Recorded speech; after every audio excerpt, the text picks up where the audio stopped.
Fiona Shaw is in some of the best shows on TV. We're talking about Fleabag, we're talking about Killing Eve, we're talking about Bad Sisters, Andor, but she's in this great independent movie called Hot Milk. So Fiona, tell us what this movie is all about. Well, thank you, Trevor. This film is about a mother and daughter who take off to the Mediterranean in order for the mother to maybe find a cure for her inability to walk. She can't walk, but it doesn't seem to be physiological. It doesn't seem to be psychological. It may be neurological, and they're trying to find out what's wrong so that she might be able to walk. She can walk sometimes. So it's a magical premise in a way. And of course, the mother is stifling the daughter, but doesn't know she is. She loves the daughter, but any ill parent who's completely dependent on one carer is bound to be.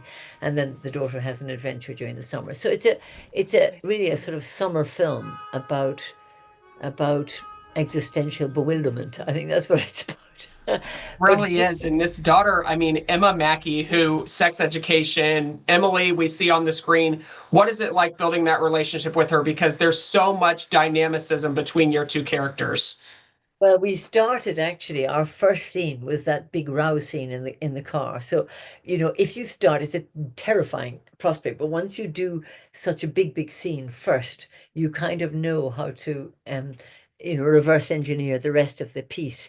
But there were lots of interesting things to discover. How we were put in this house, we had a wheelchair, Emma had to negotiate how to get me around the place, had to spend the day wheeling me around the set. I think, when it was on the set, it's just lots of sand and stones and really hard things to wheel a wheelchair on.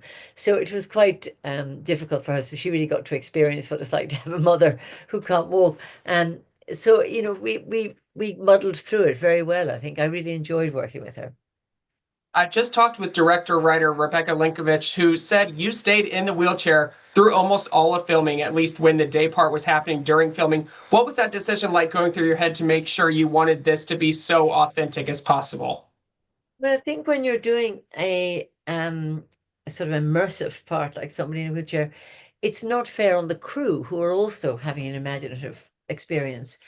And it's amazing if you do. I stayed in the wheelchair all day, yes, but otherwise I'd be hopping up and having a cup of coffee. And I don't think your concentration would work. So I just stayed in it. It was wheeled around, very hard getting from A to B, going to cars. I would have people lift me, but it was kind of an improvisation as well. It allowed everyone to see how hard it was, how heavy I was, how my feet couldn't move. And, I think all of that leaves a trace on the film when it's necessary in the scene, but I think it leaves an authenticity. So I felt that we were right to do that. Yeah. Love to hear that answer. And like I said, those TV shows, I mean, Killing Eve, Andor, Fleabag, there's so many great ones, but now you're back in independent film. What do you kind of differentiate between those TV roles versus now being back on film? Well, I suppose film is poetry, isn't it? Film is the condensed, tight, refined version. And the long form is brilliant for actors because you can play this aspect of your character, then this, then another, then another. But in film, you have to absolutely concentrate it all down to an hour and a half. And it's a very good exercise. And it has also the choices being made are not arbitrary. They absolutely have to be the choice of the director, writer, in this case, Rebecca, and us. So it's a very, very privileged thing to do is to make a film. You said 90 minutes. I mean, this is a 90-minute film. Anyone can sit down and watch this. It breezes by like a summer breeze in this instance. What about this movie was so exciting to play because it comes across on screen so well? I think it was what I said to you about being we were all somewhere that we weren't from, as the characters are. We were all in this place called Marathonis, which is just as in the marathon, just outside Athens. And we didn't know it was just a town and we're just there. And I spent a lot of time walking on the beach or just sitting looking at the sea and feeling very disjointed. And while they were filming something else. So I think this immersive a sense of a team, sense of a family, sense of us all willing Rebecca on, and her very good judgment and very good direction was really what really held us. So I loved every second of it. You've played a very famous mother on screen in multiple films, obviously Petunia Dursley, who Dudley's mom, but this is a very different mother. Was there any she kind of has some negative qualities about her like Petunia. What about that experience? Did you kind of take anything to put into Hot Milk? I suppose in some ways in Harry Potter we're playing cartoon characters in a way. In a film, I don't think Rose, who I played, has any sense of how difficult she is. And of course, that's much easier to play. I don't have to take any responsibility for anything I did.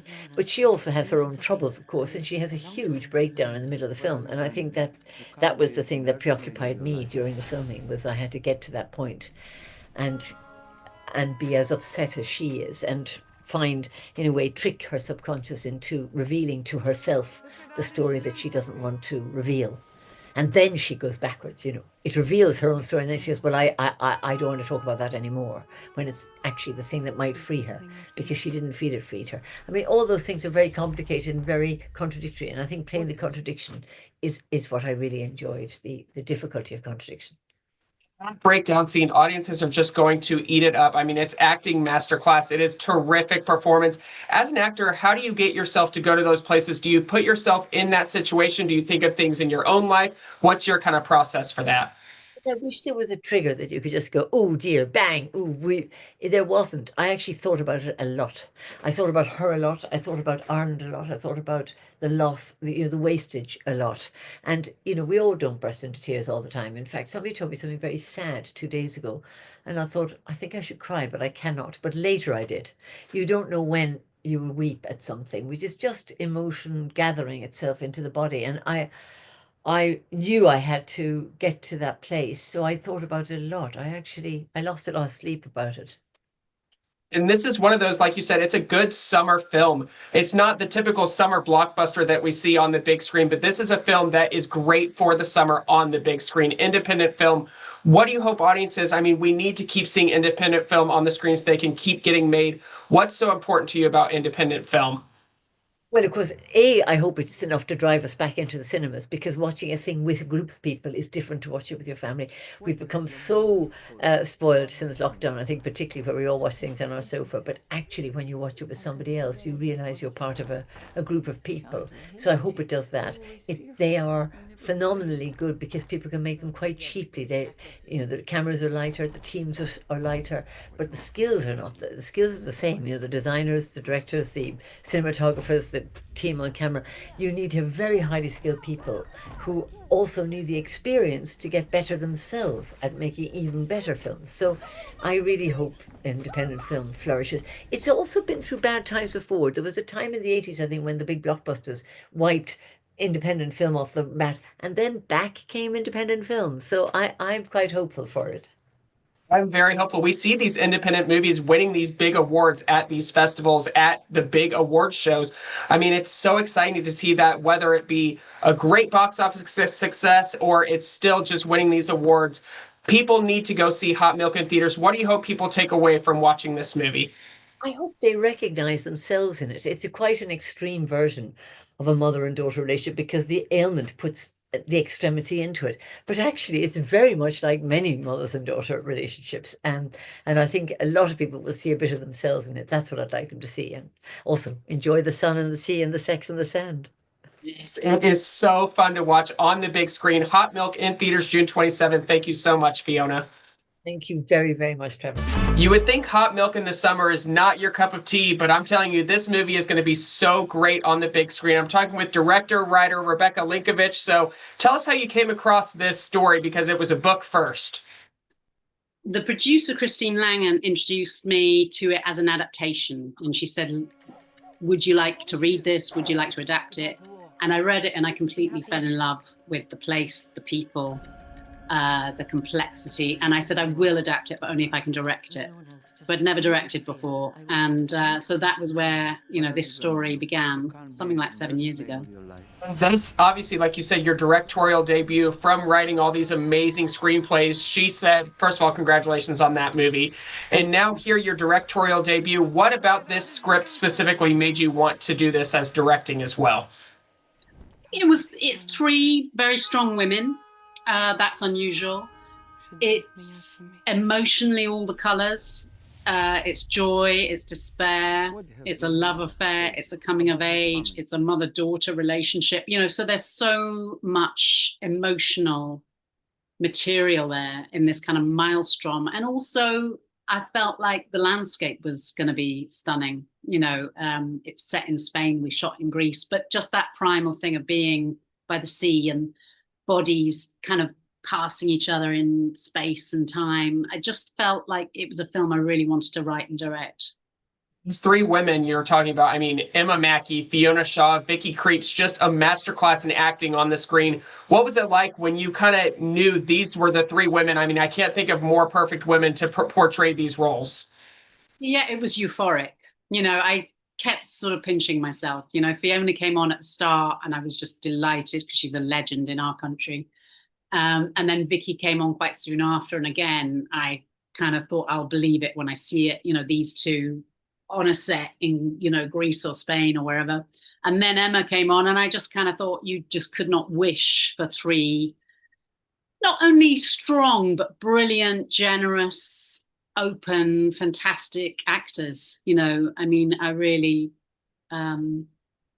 was just absolutely excited. And I just couldn't wait to see how the sparks would kind of generate between them. And it was beautiful.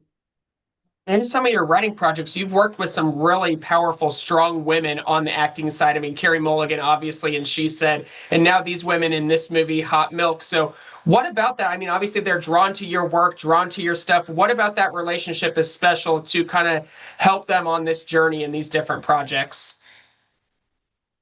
I think the statistics about women in film can be quite depressing. Things like, yes, there are women in the film, but how much do they actually say? And then if you had a kind of temperature gauge for how much agency a woman on average has in a film, it's not very high. So I feel like part of my writing process has always been to try and redress that balance, whether it's on stage or on screen, just to get women who have been forgotten or been silenced just to sort of shout.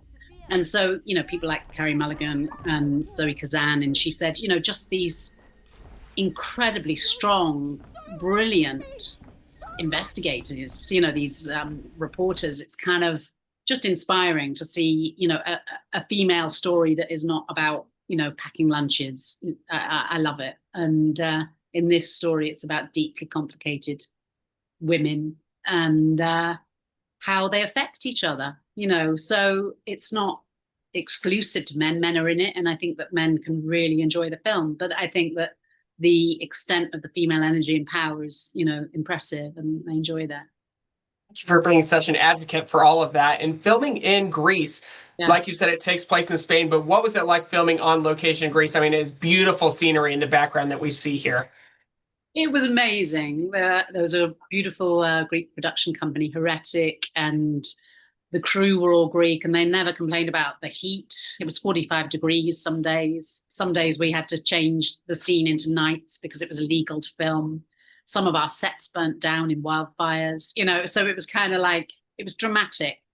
On the plus side, at lunchtime, we would all just plunge into the sea, so everyone kind of got cold, and that was great. But Greece was magical. I think we all felt a kind of synergy there. Everyone got on well with each other. Fiona Shaw stayed in her wheelchair when she was on set, and people would help her and carry her and push her. There was a real sort of community. So it was a very special experience. And I thought Greece was just amazing. Love to hear that. Very method acting from Fiona Shaw in that instance. That's so interesting to hear that. What was that process like in her head? Did she explain why she did that? She just wanted to feel that weight, of never leaving a chair. And it was also very, useful for our cinematographer, Christopher Blaufelt, because he wasn't, trying to adjust to, but really Fiona was so dedicated to it. And before we left England, she had some movement classes about, how her body would be in trauma in this condition. And she met people on Zoom who had the same condition as Rose in the film. So she was very thorough and forensic about preparation. She did walk at night and would come to restaurants and things, but she was very method on set. And I think it helped everyone because it was sort of like, this is who she is. It wasn't kind of like a shock, why is she walking, why is she in a chair? It was brilliant. Filming, I mean, this movie came out at the Berlin International Film Festival, debuted back in February. Now here we are in June, premiering for audiences to see worldwide. What is it like to finally have this movie coming out after that reception that was so great in Berlin? It's deeply exciting. It's lovely to share it with the world. I've traveled a bit with the film, and it's just wonderful to see how different cultures all relate to it. You know, San Francisco, Mexico. It's just been kind of really wonderful just to sort of see how a film affects everyone differently. So yeah, I'm very excited. Audiences obviously are going back to the movie theaters. They're seeing these big budget blockbuster movies, but independent film is so important. We're seeing these big independent films win Oscars, win these big accolades. What about working on independent film is so important to you? It's freedom, you know, it's artistic freedom. It's making decisions that are not made by a committee. It's also proving that you can make a film, you know, with £3 million. You don't need, you know, a zillion zeros, you know, to make a beautiful story. And it's also the spirit of film. You know, film festivals, you know, are the lifeblood of independent film. And I think that actors love being in independent films too, because, you know, there is a certain spirit of making something which is not simply directed towards the figures, you know, and box office and reaching certain targets. It's like, okay, let's make something, put it out into the world, see how it's received. And there is a purity to that, and people love doing it.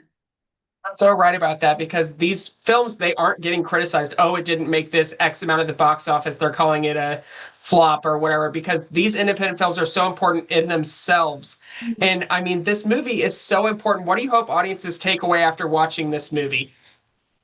Well, the film to me is very much about escaping cycles, and it's about freedom, trying to establish freedom, seeing who we can love, how we can love. So I think if anyone comes away feeling moved by it, then I'm happy. You know, if anything has shifted, or somebody thinks about their own life in a different way, or loves somebody in the film, and just, you know, the fact that it's a communal experience. You know, we're in a cinema together, and we're seeing people who 10 minutes ago we didn't know, and suddenly we care about them. There's something very magical about that, you know? So I just think if people connect to it in any given way, that'll be a really beautiful event. It really will. Support independent film, terrific acting, terrific storytelling. Hot Milk in theaters June 27th. Thank you so much, Rebecca. Thanks, Trevor. It's been a real pleasure.